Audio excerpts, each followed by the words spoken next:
संपन्नता की ओर बढ़ते कदम। परमात्मा इशारे। ओम शांति। जैसे माँ बाप के साथ बच्चे स्वतः रहते हैं, ऐसे ही सुख शांति जो बच्चे हैं, अगर माँ साथ में है पवित्रता, तो पवित्रता माँ के साथ साथ सुख शांति स्वतः रहती है। हम सभी अगर संगम युग पर इस सुख शांति संपन्न बेफिक्र स्थिति का अनुभव करना चाहते हैं, तो पवित्रता को दृढ़ता के साथ अपनाएं।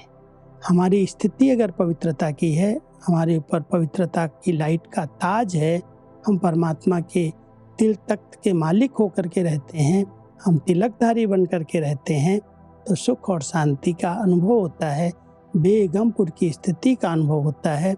इसलिए परमात्मा हम सभी बच्चों को इशारा कर रहे हैं।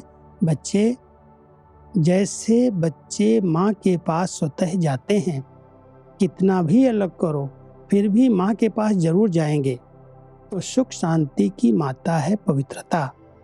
जहाँ पवित्रता है वहाँ सुख शांति खुशी स्वतः ही आती है। ये ब्राह्मण परिवार बेगमपुर अर्थात सुख का संसार है, तो इस सुख के संसार बेगमपुर के बादशाह बन गए। हिज होलीनेस भी हो, लाइट का ताज पवित्रता की निशानी है, और बाप दादा के दिल तख्त नसीन हो, तो सदा ताज तख्त और तिलकधारी बनकर रहना।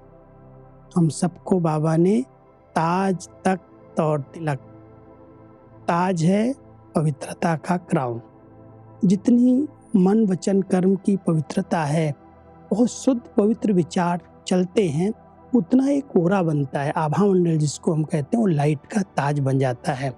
और जब लाइट के ताजधारी हैं, तो तख्त हमें परमात्मा के दिल का प्राप्त होता है, उनके दिल पर हम विराजमान रह सकते हैं। और तिलक आत्म स्मृति की विजय की निशानी है, तो हम तिलकधारी हैं, तख्त नसीन हैं, ताजधारी हैं, संगमयुगी ब्राह्मण आत्माएं, सदा बेफिक्र बादशाह हैं। लेकिन पवित्रता माँ है, और जितना हम इस माँ को अपने साथ रखते हैं, हम पवित्र स्वरूप में रहते हैं, उतना सुख और शांति ये बच्चे सदा साथ साथ रहते हैं।